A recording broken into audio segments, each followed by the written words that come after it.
Welcome to Biztech's Enterprise Technology Show.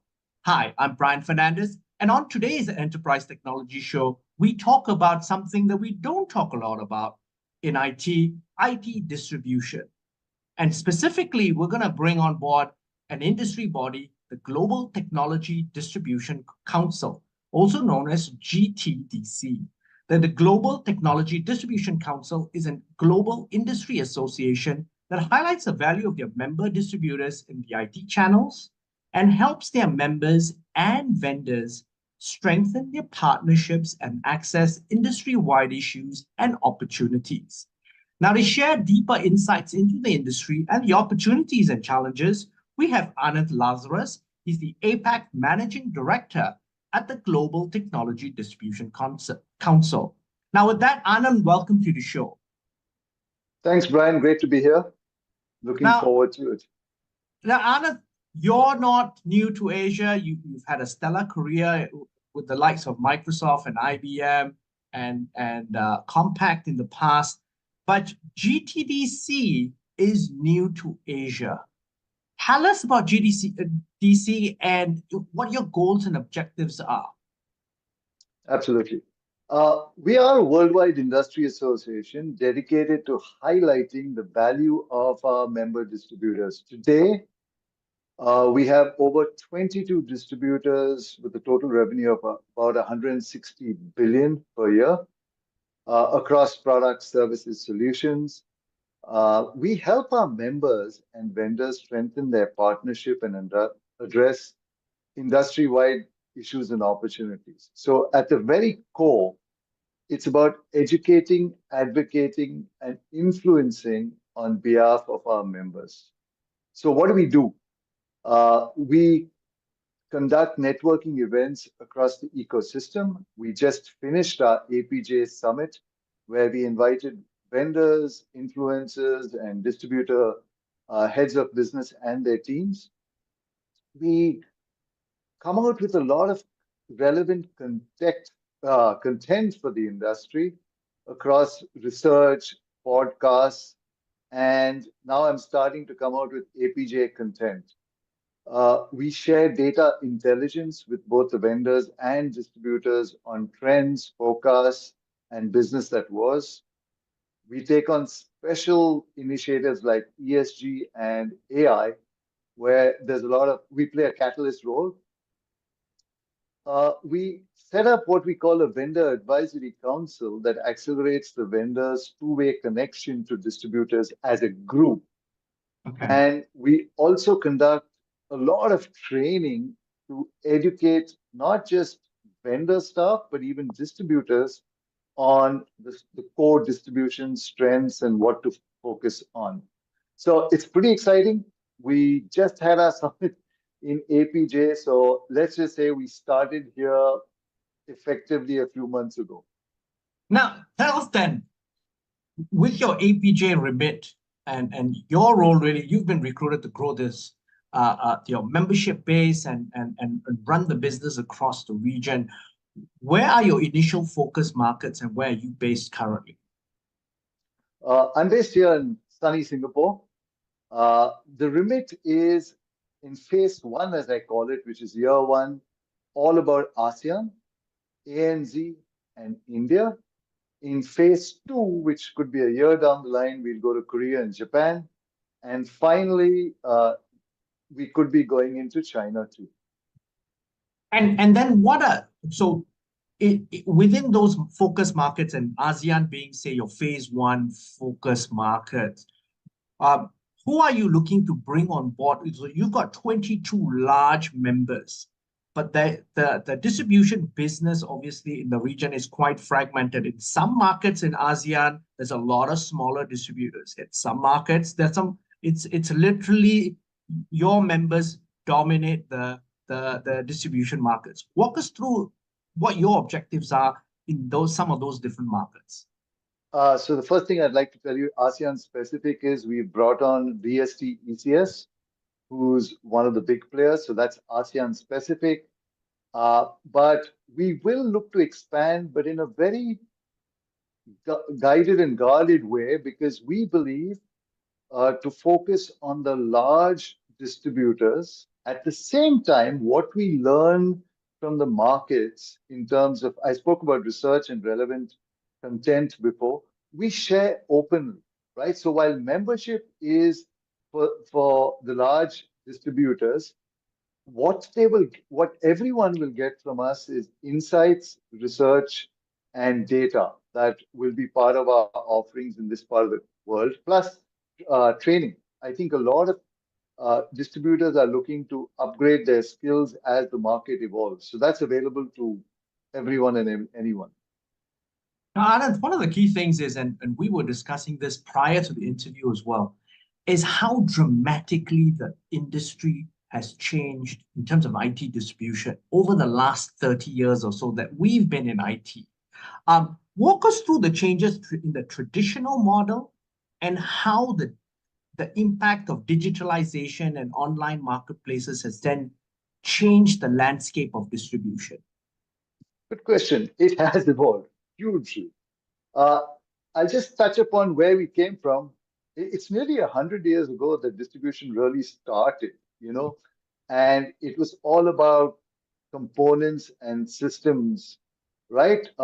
Basically, pick, pack, ship, and logistics. That lasted from 1930 to 1990, roughly. It still continues. Logistics is still super core, but that focus was pivoted on mainframes to mini computers to PCs, right? Then in about 1990, saw another huge wave or shift as I see it, which was what we call the solutions era, which lasted till about 2018. It was not just about volume, it was about cross-vendor solutions, it was about recruiting partners, not just as resellers, but systems integrators and managed service providers. It was about providing this partner-based technical excellence.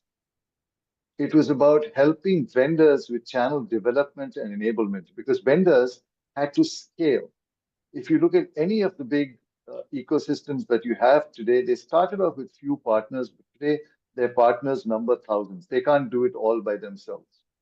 And we saw another pivot of services driving better profitability for the entire chain, from the vendor to the reseller to the distributor. Then, as you know it, came the cloud era, which I would say we term it as digital era, where as a service business and marketplaces came to the fore. Distributors started prioritizing emerging technologies like AI, security, and cloud services. Subscription as a service and the complexity around managing a recurring business became super critical, not just for the distributors, but how they help their resellers. And integrated services across a solution stack became very central to what resellers looked at. And can I just interrupt you here at this point of time, just for Sure. our audience watching this? Literally, this is where the role of the distributor started to change dramatically, isn't it? Because essentially then, when everything became cloud-based and AI-driven based, the resellers didn't have to stock stuff. They didn't have to carry licenses. They didn't, in fact, then it became a lot easier in terms of the infrastructure and implementations. And literally then it became more of a services business for the reseller, but then the distributor started to take more responsibility. Am I correct in that, making that transition? Absolutely. They moved from just logistics to even providing, and perhaps we'll cover it later, providing white label services for a reseller to take on to a customer. If you look at it earlier with hardware, it was relatively easy. But with the myriad of software services that you have today and cybersecurity, IoT, AI, what have you, right? The ability for a reseller or a partner to specialize across the board, across all these are tough. So that's where a distributor has moved into full gear to help augment those services, fill those gaps, so that they can take an entire solution stack to the customer. And that's key. And also one of the key things then is it also in some ways democratizes the reseller process, because essentially the barriers to entry around capital are reduced from a reseller perspective. Absolutely. So today, even a smaller reseller, the distributor takes that financial risk most times, right? But it helps that reseller dream and go into markets they couldn't, right? Either geographically or into a space they weren't in. I just want to touch about one thing, if you don't mind, Brian. We are now Please. what we call on digital era plus, where do we see distribution going by 2030? I think it's a few things. It's all about, and you alluded to, it's all about the platform, where they streamline process. There are digital marketplaces across all of them. They have data with which they can give resellers amazing insights as to cross-sell, upsell, next logical purchase. They have the shift to service is going even more, as I said, complexity of offerings go up. And two trends that I want to talk about, which you'll see perhaps, is this thing of co-opetition, as I call it, where distributors may get together and feed off each other's strengths to help the reseller base. But So that's interesting. that's going to be fascinating. Today, resellers do it. We'll see that in distributors. And we will also see a changing landscape because of this platform, because of these services, because of the data requirements. This all means major investments from a distributor perspective. At the same time, you will have niche boutique distributors operating in each market, but you will see a consolidation happening. We alluded to it earlier. You spoke about, the fragmented market. There will be consolidation. The writing is on the wall, and we are going to see it, and hopefully in a very planful way. Because all these investments need economies of scale, right? And as a single distributor in a single country, you either partner with another distributor or look at a merger or an acquisition. And we're going to talk about mergers and acquisitions after that. But Ananth, I want to ask you something which you alluded to earlier, and I'm going to bring that back in this context. Because there is a competition around distribution, and also the we talked about lowering the barriers to entry for resellers. You mentioned a very interesting thing, packaging white label solutions to take to market. So in other words, in my thinking is you were explaining that a small reseller partnering with a distributor can even go and can attack large public sector type accounts, which normally they would need huge resources because they've got the backing of the distributor. Could you walk us through some examples of how some of your members do this? So I've got a live example, but I can't take names because I know the deal isn't closed. There is let me call it a security service provider who has some very niche strengths in part of the security stack, right? However, the customer, the tender, as we call it, had an end-to-end security solution that was required. This partner had its strengths, but not end-to-end. What did it do? It went to a distributor. The distributor helped piece the various solutions that vendors offer, wrap around its services apart from the services that the reseller offers, and they offered it to the customer. We're waiting for the outcome, but it's looking pretty exciting. I was sitting with one of the distributor CEOs only last week, and he was telling me the story. So this is interesting. So the distributor is literally the systems integrator in this case. I mean, played the traditional role of the systems integrator. doing the solutioning, putting it to helping you put it together and take it to the customer. But through partnering, they will never take the, the end customer role, facing the end customer directly, but their backbone is about helping partners. Now, interesting. So we can see then you've just painted the picture of how different the landscape now looks like from, say, even just 30 years ago, 20 years ago, 10 years ago, as you pointed out as well. Where are you as an industry body seeing, again, because you provide research and obviously you see the opportunity in the APJ region, highest tech growth. We've got a lot of players coming in. Where are the centers of growth and markets that you see the biggest opportunities? Good question. A lot of companies from the West, pardon me saying so, look at Asia as one homogeneous market. It's not. But let me peel that onion. Let me first start with APJ as a total. Okay.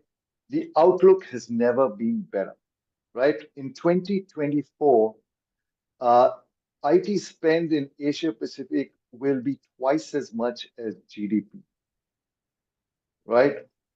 Which is significantly larger than any other geography.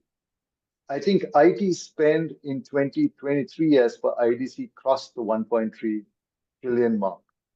Okay.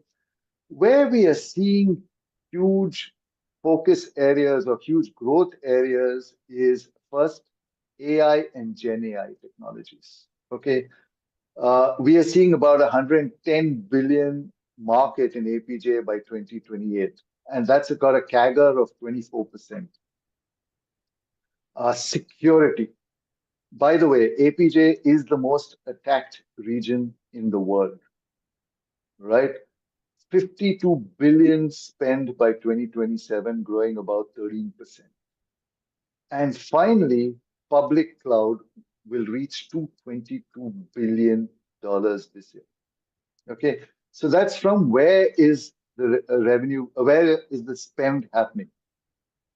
When you look at our individual markets, and let's focus more on ASEAN perhaps, Indonesia and Singapore are experiencing the most robust growth of all at about 8.5%. Malaysia is at about 7.3% as per IDC for 2024, which is not far behind. Mm-hmm. But again, there is a difference between mature and emerging markets, right?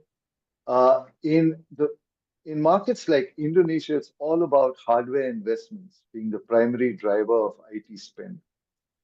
But in mature markets, it has moved towards software and services. Actually, Malaysia is at that tipping point, Brian, where 50%, I think, is software and services today compared to hardware. So they will see a further acceleration towards software and services coming soon. Anand, I think in terms of Malaysia, I think one of the abnormalities perhaps in the this year and perhaps even next year is all the investments that are going in data centers will spike the numbers on the hardware side a bit. Would you agree with me on that? And then after that, it sort of levels off, as you said, that tipping point happens, and then it's more software driven. I agree, absolutely. The data center rush in Malaysia is something amazing to witness. It's fantastic to see these investments happening. Yes. Now, coming down then to a Southeast Asian level now, and as we are looking at Southeast Asia, what is your value proposition to the market, given all this growth that's happening? How are you going to help vendors, channel partners, and enterprises, and with initiatives that you're going to be rolling out, I'm sure, in 2025? So let's first talk about distribution, right? And how, whether in ASEAN or anywhere else, with these waves of investments coming in, how do they really ease the life of customers? They don't see distributors, right? But thanks to the distributor, a partner is able to offer choice and flexibility to a customer. They can pick and choose and put together solutions with the help of distributors. That is very powerful rather than get locked into, one stack or one cloud provider, which is not true. Most customers today want two or more cloud providers, right? Second, cloud procurement across so many cloud and vendors is hard. Distributors can bring it on to one single pane of glass for their resellers to communicate to their customers, right? Third, with recurring business, customer success becomes super critical. So what do distributors do? They help their resellers in customer success, whether it's about laying down the foundation of how do you get customers to adopt and perform, right to reminding them on when the recurring revenue is due for renewal, to giving them ways of enhancing customer expansion and reducing churn, right? Uh, all this is not in a very mature state in ASEAN, and hence distributors will play an even more important role here. More importantly, I think, if I may say so, uh, getting the skill sets equitable for this part of the world is super critical. Let me give you an example. There's a partner in Penang who wants to address an AI solution with a customer. Now, And this is Penang, Malaysia, just for the benefit of our audience. yes. Uh, Now, they know a little about AI, they've dabbled in AI, but they have no specialization, right? Remember, AI is in a stage of high investment, low return phase, right? And Yes. it will be there for 1 or 2 years. So, what does a distributor do? It hires resources in key areas to augment what a partner does. Now, this resource could be used across various resellers. So they amortize the cost, okay, across versus a reseller having to have one specialized resource.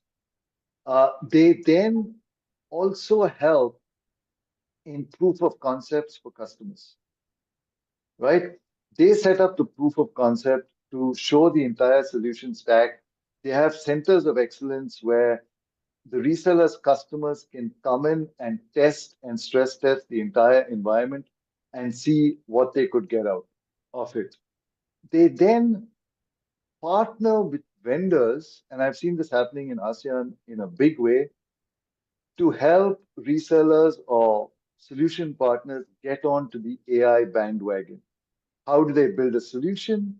How do they build their skills? So they do workshops by partner to build their offerings and uniqueness in the market, to build their competitive advantage, I would say. That's how I see it. Anand, it's been a fascinating conversation. We've covered a wide variety of topics related to the ecosystem. And I'm quite amazed at how the distribution landscape has changed so much and the work that's been done and the responsibilities, the training, and the investments that are taken by IT distributors today. But before we Mhm. wrap up today's episode of Biztech's Enterprise Technology Show, what are some of the final parting words or words of advice you'd like to leave our audience with? So, A, distribution has evolved. It is not what it was, even as you said, 10 years ago. Okay. Resellers should not feel afraid to address customer uh, challenges, right? They have the power of distribution behind them. AI, cloud, cybersecurity is no more a challenge but an opportunity. So embrace your distributor and partner with your distributor and look at how you can address those opportunities. APJ to me is just right time, right place. Let's keep pushing boundaries. Let's innovate. Let's work together uh, to build for our customers in this part of the world. I think the time is here and now as far as technology goes and how distributors can play a critical role. Ananth, thank you very much for taking your time to be on the show. It's been a pleasure. Likewise, Brian. I enjoyed being here. Thank you. We've been speaking to Ananth Lazarus. He's the Managing Director for APAC at the Global Technology Distribution Council. I'm Brian Fernandez, and you've been watching and listening to the Enterprise Technology Show. This interview will be on our website, www.biztech.asia, as well as our syndication partners, TV stations, radio stations, and websites. Thanks a lot for tuning in.